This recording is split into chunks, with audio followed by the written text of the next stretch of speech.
sit upright. Thank you. We continue with demand. We know what demand is, the willingness and ability to buy a certain product at a given price and time. That is demand. So there are different conditions with demand.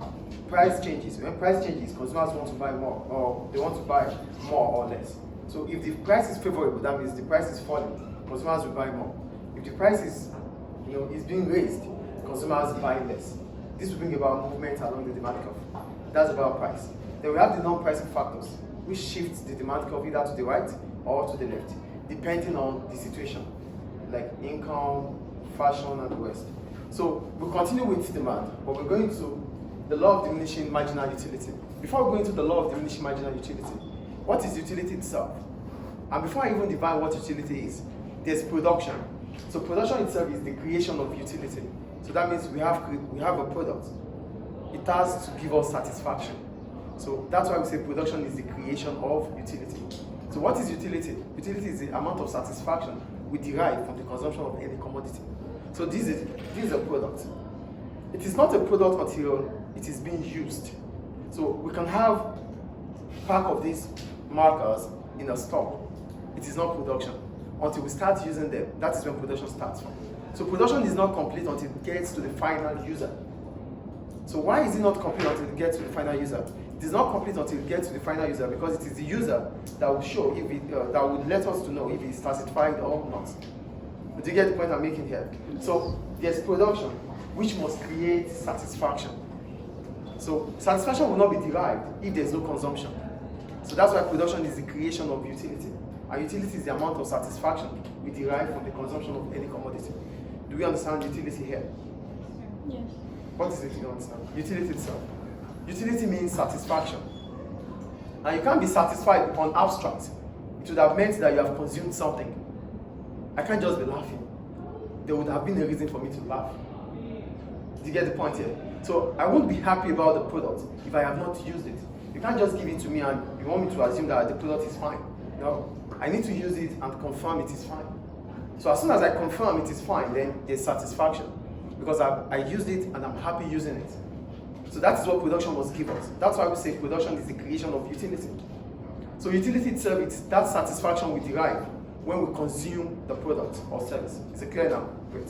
So this takes us to the law of marginal utility. I'm thirsty. I'm thirsty. I can only drink one. I try to drink, maybe I'm very, very thirsty. I have to drink this. I take the second bottle.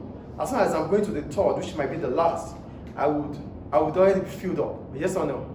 So my satisfaction, the satisfaction I derive from taking the last one will not be the same as when I start taking the first one. I started with the first one.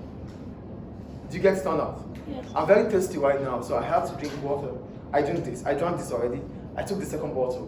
Going to the third, which might be the last, the satisfaction I will be deriving from taking the last will not be the same as when I took the first. Yes or no? Yes. So it means, this is what is this? It's a product. I said I'm very thirsty. And if you're thirsty, you take water, yes or no? So I took the first bottle, I took the second. I can't take the third immediately, yes or no? So if I'm taking the third, I won't have the same urge that I had when I was taking the first. The satisfaction I have from the first will not be the same as the last I'm taking because I'm already filled, I'm not more thirsty. So that is what we call the law of diminishing marginal utility. So the satisfaction you derive from consuming a product, when you continue to consume that product, getting to the last one, you get less satisfaction. Do you get it? Does the water make sense to you now? So that's what we call the law of diminishing marginal utility. So look at what I wrote about it. The law of diminishing marginal utility states that as one product is consumed, the last unit consumed will bring less satisfaction. It's not going to be as the first one, because in the first place you were so thirsty, that's why you took it. The second bottle, going to the third, the fourth, you can't feel the same as you felt. Do you understand? So that is what we call the law of diminishing marginal utility. Is it clear? Yes. Any question about it? Great. So we move on. So other factors that affect demand, changes in population. Oh, happy birthday to Paris, we said that already. So other factors that affect changes in population are other factors that affect demand are changes in population. As soon as the population increases, the demand for certain goods will increase. But if the population is reducing, the demand for goods will also reduce because nobody wants to buy. If population is increasing, the demand for goods will increase. If the population of a country is decreasing or of a society is decreasing, the demand for goods in that society will decrease. Yes, please. Is it an inverse relationship? No, this is not inverse relationship. This is a direct relationship. Population increases, demand for goods increases. Population decreases, demand for goods decreases. That's a direct relationship. Do you get it? When we're talking about inverse relationship, that is price and demand. Is it clear now? Great. For this, it's a direct relationship. Do you understand direct relationship here now? An increase in population will bring an increase in demand. A decrease in population will bring about a decrease in demand. Is it clear, please? Is it clear? Yes. Changes in fashion. When there are new trends, latest products, the demand for those products will increase, yes or no? Yes. And for the old-fashioned products, their demand would reduce. Is it clear? Because they are old, new things are coming up. So it shifts the demand for old ones to the left, and the new ones to the right. Clear? Is it clear, please? Yes. Changes in legislation. We're talking about new laws. When new laws come in, we have to comply, isn't it? There are laws. No one is above the law. So we need to comply. Aren't we have to comply? Don't we have to comply? When there are laws, we need to comply. Compliance means we have to follow the laws. Do we have to comply or not? Good. So do we have to comply or not?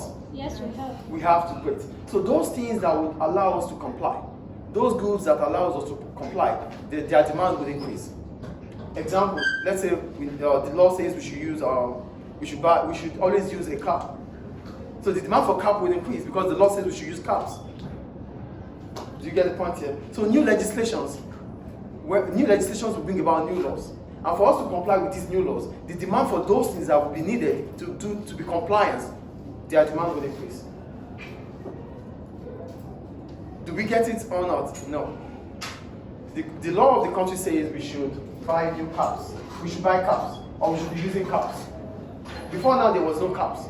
But the law of the country says we should start using caps. I'm just citing an example. Yeah. So if the law of the country says we should start using cap, what happens to demand for caps? Increase. It increases.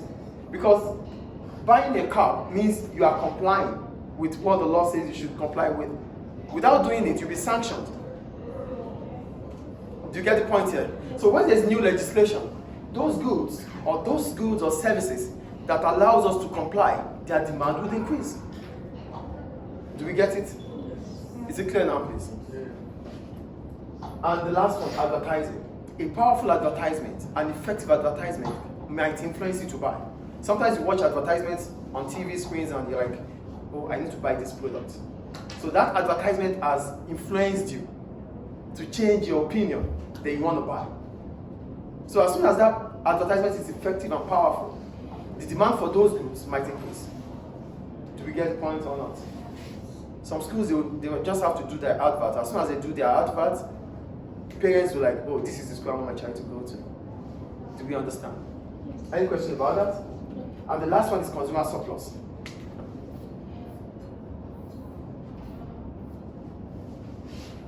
Yeah, for consumer surplus. We are still on consumers. Consumers are those who consume goods, yeah? Yes or no? We buy goods. So what is the surplus about? Surplus comes because there's a difference between the price we are willing to pay and the price we actually pay. So there's always a market price. What is the market price? The market price is the price of agreement between quantity demanded and the price of a product. The market price is the market clearing price. It is where demand and supply intersect. So here, there's a market price at 6. Yes or no? There's a market price at 6, right? Please respond to me. There's a market price at 6, right? Yes. Great. So that's the market price. The shaded portion here are prices consumers can still pay. They can still pay up to 12. But they actually paid 6. So it becomes a surplus for them. Do you get the point or not? The difference between what consumers are willing to pay and what they actually paid is the consumer surplus. They can pay 12, they can pay it. But in the market, they are able to pay 6. The market is favorable to them. So the favoritism in the market gives about consumer surplus. Do we understand consumer surplus here? Yes. Consumer surplus is the difference between the price consumers are willing to pay and the price they actually paid. So this is the market price at 6. The shaded portion is the price the consumers can still pay, but they finally paid this. So the difference between this and that is the consumer surplus. So all these sides are consumer surplus. These are consumer surplus. Do you understand consumer surplus?